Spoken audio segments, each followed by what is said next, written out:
Buenos días, vamos a ver hoy una clase por un vídeo en el cual vamos a trabajar lo que nos queda ver de los diodos LED y los diodos normales, los diodos de silicio. Bien, vamos a ver primero un ejercicio típico de diodos en el cual pues hay que ver qué bombillas van a estar encendidas en función del circuito. Bueno, para ver qué bombillas están encendidas tenemos que ver qué diodos son capaces de estar en directa, de estar conduciendo. Y para ello vamos a ver cada punto de cada diodo. Los puntos de este diodo serían, las dos patitas serían el A y el B, el A sería el cátodo. Les recuerdo que el diodo es como una flecha y la punta de flecha, la parte de la puntita sería el cátodo, que sería el punto B, y la parte de la parte trasera de la flecha sería el ánodo. ¿Vale? Para que conduzca el diodo es necesario que el ánodo esté en una tensión, en un potencial mayor que el cátodo. Si este diodo estuviese conduciendo, la caída de tensión sería aproximadamente de 0,7 voltios y por lo tanto el punto D que está en el cátodo tendría 0,7 voltios menos que el punto A que está en el ánodo. El ánodo estaría a 12 voltios, mientras que el punto D, que es el cátodo, estaría a 11,3 voltios. En consecuencia, este diodo estaría conduciendo. Y se conduce el bombillo, siempre y cuando se cierre el circuito, el bombillo 1 estaría encendido. En el caso del siguiente diodo, tiene su ánodo en el punto C y su cátodo en el punto D. Pasa exactamente igual que en el anterior. O sea, tenemos una caída de tensión entre el ánodo y el cátodo de 0,7. El cátodo está en el positivo, hacia el positivo de la pila, tendrá una caída, una tensión que será los 12 voltios menos la caída de tensión del primer diodo LED menos la caída de tensión del bombillo 1. ¿Vale? No sabemos exactamente cuánto es, pero vamos, estará va a ser más cerca va a tener una tensión más cercana a 12 voltios que a 0. Y al caer 0,7, la tensión en el punto D va a ser inferior que en el punto C, por lo tanto hay más tensión en el ánodo que en el cátodo, y con consecuencia este diodo estaría también circulando y por lo tanto se encendería el bombillo B2. Repito que siempre y cuando se cierre el circuito. Por último, los otros dos diodos que nos quedan, vamos a ver que están entre los puntos E. En el caso del diodo que está en la rama del bombillo 1 está con el punto G, y en el caso del diodo de la rama del bombillo del B3 está en el punto F. Si se dan cuenta, pasa exactamente lo mismo que en los otros dos anteriores. En el caso del bombillo del diodo que está en el bombillo de la rama del bombillo B4. La tensión en el bombillo va a estar a cero, mientras que el punto G estará más próximo a 0, mientras que el punto E tendrá más tensión. La caída de tensión del bombillo del diodo LED será 0,7. Por lo tanto, el B4 va a dejar pasar corriente. El diodo va a dejar pasar corriente y el bombillo B4 se encenderá. En cambio, si nos fijamos en el diodo de arriba, vemos que el ánodo, que les recuerdo que es la parte trasera de la flecha, que es el punto F, está a menor tensión que el cátodo, que es la flechita, la parte de la flecha, que está en el punto E. Y en consecuencia, al estar en esa forma, el diodo está en inversa y no deja pasar corriente. Por consiguiente, el bombillo B3 no se enciende. Este ejercicio es típico de examen y es simplemente identificar si el diodo está dejando pasar la corriente o no. Ahora vamos a ver lo prometido del otro día, que es cómo utilizar el limitador de corriente. Vamos a poner este ejemplo en el cual queremos que a través de los diodos LED de cada uno de ellos circule 10 mA. Para ello vamos a ver qué tensiones le llegan a los diodos y a la resistencia. Si se fijan, los puntos A que se han marcado estarán a 12 voltios, mientras que los puntos B, sería la tierra, estarán a 0 voltios. Los puntos A están enganchados en las patitas del ánodo del D1 y del D2, del diodo 1 y del diodo 2. Mientras que los 0 voltios están enganchados en la patita de las resistencias limitadoras, resistencia limitadora 1 y la resistencia limitadora 2. Pues muy bien, aquí lo que tenemos es que al fin y al cabo vamos a tener dos ramas. Esto significa que el conjunto del D1 y la resistencia limitadora 1 está en paralelo con el D2 y la resistencia limitadora 2. Por consiguiente, entre el D1 y la resistencia limitadora 1 tendrán que consumirse 12 voltios, al igual que pasa con el D2 y la resistencia limitadora 2. En los dos casos se tendrá que distribuir el consumo de los 12 voltios que me genera la pila entre los dos componentes. Por consiguiente, lo que vamos a ver es que la tensión que va a consumirse en el diodo 1, que les recuerdo que al ser un semiconductor, cuando empieza a conducir, es una tensión que se queda más o menos constante, aproximadamente siempre es lo mismo,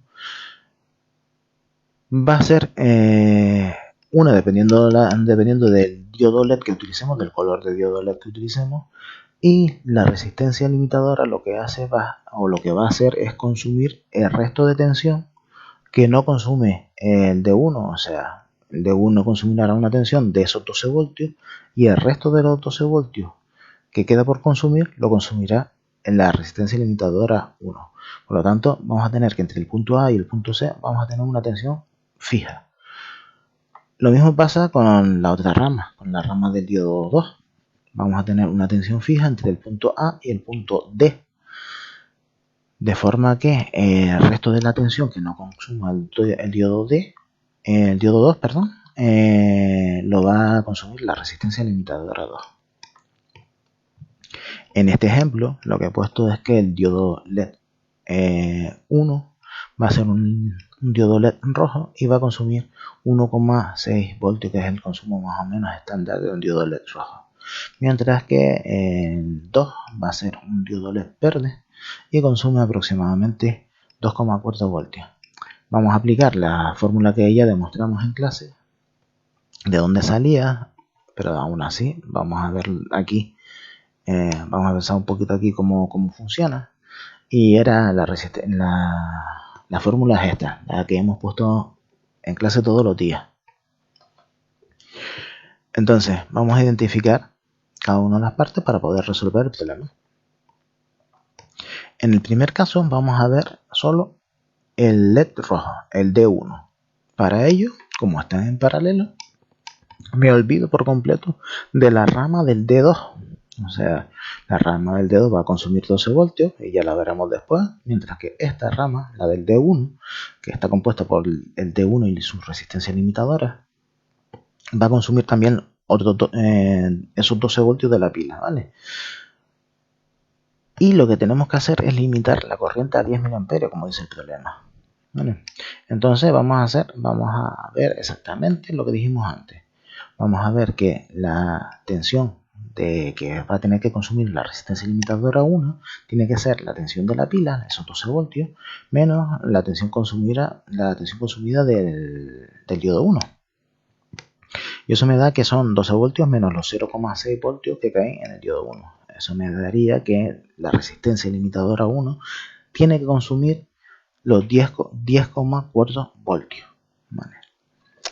Teniendo en cuenta de que en la fórmula de arriba lo único que tengo que hacer es poner la intensidad máxima, o sea, esa intensidad que yo quiero que circule por el diodo, pues nada, la cojo y lo sustituyo. Serían esos 10,4 voltios partido entre 10 miliamperios. Cojo los números y lo voy a poner por un lado, mientras las letras pues lo pongo por el otro. Si se fijan, voltios entre amperios es un ohmio, es la unidad que tengo aquí. es la unidad que tengo aquí. Mientras que esto de aquí serían los 10,4, que procede de aquí, más 10 elevado a 2. Este 10 elevado a 2 sale de que este submúltiplo de aquí, miliamperios, el mili, es 10 elevado a menos 3. Al estar multiplicado por 10, yo tengo que sumarle a la base, le tendría que sumar al exponente que sería 10 elevado a, tendría que sumarle 1. Por lo tanto, si es menos 13, me queda en menos 2. 10 elevado a menos 2. Y al pasar arriba, lo transformamos, el signo menos lo pasamos a más. Lo transformamos a más. Por lo tanto, esto sería 10 elevado a 2. Si yo multiplico 10 elevado a 2 son 100, multiplico 100 por 10,4, lo que me da es 1,4K. Bien, lo que no les he dicho hasta ahora es que, claro, esto es un cálculo teórico, está muy bien, es súper bonito, pero a la hora de la verdad yo voy a tener que comprar una resistencia fija que la hace un fabricante la diseña y la fabrica, y va a tener unos valores determinados, y que no voy a poder tener cualquier valor de resistencia, sino que me venden unos valores muy concretos. Entonces, ¿qué resistencia voy a tener? Pues voy a tener que comprar, si se me ajusta el valor de la resistencia a una resistencia comercial, genial. Y si no se me ajusta, lo que voy a tener que hacer es comprar una resistencia superior, ¿vale? Superior a esta. ¿De acuerdo? Si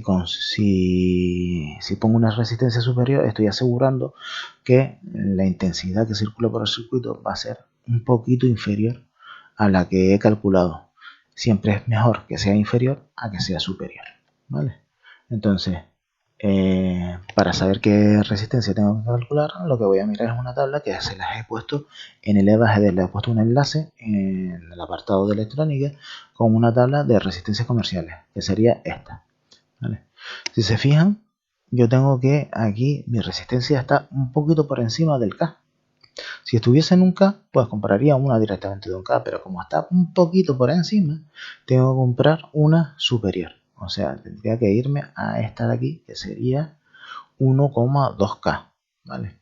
En consecuencia, la resistencia que tengo que comprar sería, la resistencia comercial sería 1,2K para la resistencia limitadora 1, para el diodo 1. En el caso del diodo 2, pues voy a hacer exactamente lo mismo. Voy a coger, me voy a olvidar del circuito del diodo 1 y me voy a centrar en el circuito del diodo 2, en la rama del diodo 2, porque entre el punto A y el punto B van a consumirse 12 voltios, ¿vale? Entonces, entre el punto A y el punto D se consume la tensión del diodo LED, que sería 2,4 voltios, y en consecuencia la tensión que tiene que consumir la resistencia limitadora es de 9,6, serían los 12 voltios menos los 2,4 del diodo LED. ¿Qué es lo que pasa? Que si aplico la fórmula de arriba, se me queda que serían 9,6 voltios dividido entre 10 miliamperios. Hago exactamente lo mismo que antes y lo que me sale es que el valor de la resistencia es de 960 ohmios. ¿Qué es lo que pasa? Que pasa lo mismo que antes. Yo tengo 960 ohmios, si me voy a la tabla, vengo por aquí, la más grande de aquí es 820 y la siguiente, la inmediata superior sería 1K, 1000 ohmios, ¿vale? Por lo tanto, mi resistencia limitadora tiene que ser de 1K, ¿vale? La resistencia limitadora comercial sería de 1K ohmios. Fíjense que son unos 40 ohmios por encima, por lo tanto, lo que dije antes, lo que va a suponer es que se va a limitar un poquito más la corriente. En vez de ser 10 miliamperios, va a ser un poquito menos, que siempre es interesante que vaya hacia abajo y no hacia arriba, o sea que tengamos menos corriente, porque si nos pasamos de corriente podríamos romper el diodo LED. Este es el caso de un diodo LED con su resistencia limitadora, y ahora vamos a ver qué es lo que pasa cuando yo tengo dos diodos LED seguidos. Cuando yo tengo dos diodos LED seguidos, lo que voy a tener es que normalmente suelen ser del mismo valor, o sea, suelen ser rojos, los dos suelen ser rojos, los dos suelen ser verdes o azules, ¿vale? Pero se podrían combinar de diferentes colores. Lo que tenemos es que pasa exactamente lo mismo. Lo que pasa es que ahora el diodo LED está aquí en medio. Los dos diodos LED están aquí en medio. O sea, en vez de tener un diodo LED por un lado y otro por el otro, cada uno con su resistencia limitadora, aquí tenemos dos diodos LED con una sola resistencia limitadora. En consecuencia, lo que se me va a generar son dos caídas de tensiones, una por cada LED, y el punto intermedio aquí en la resistencia limitadora, que sería el punto C, lo que tendremos es que tendremos la tensión que va a consumir, que no haya podido consumir los diodos LED. Por lo tanto, la tensión consumida, la tensión de la resistencia limitadora, será la tensión de la alimentación menos la tensión consumida, que será la tensión de los dos diodos LED. Será la suma. En el caso de ser diferente sería la suma. En este caso, como son iguales, pues puedo poner la multiplicación. ¿Vale? Pues sería 1,6 voltios que cae en cada LED por dos diodos LED. ¿Vale? En consecuencia, la resistencia limitadora en este caso tendría que consumir 8,8 voltios. Si se fijan en el problema, he puesto que antes había puesto que circulase 10 mA, pero en este caso he puesto que circule 15 mA. Les recuerdo que el máximo de un diodo LED normal suele estar sobre unos 20 mA, por lo tanto estamos dentro del margen, ¿vale? Y en consecuencia, lo que se me queda es esta presión, los 8,8 voltios que tiene que consumir la resistencia limitadora dividido entre la corriente que quiero que circule. ¿Vale? Escojo los números por un lado, 8,8 partido de 15, ¿vale? Y este número de aquí, este miliamperio, que era 10 elevado a menos 3, lo paso directamente como 10 elevado a 3.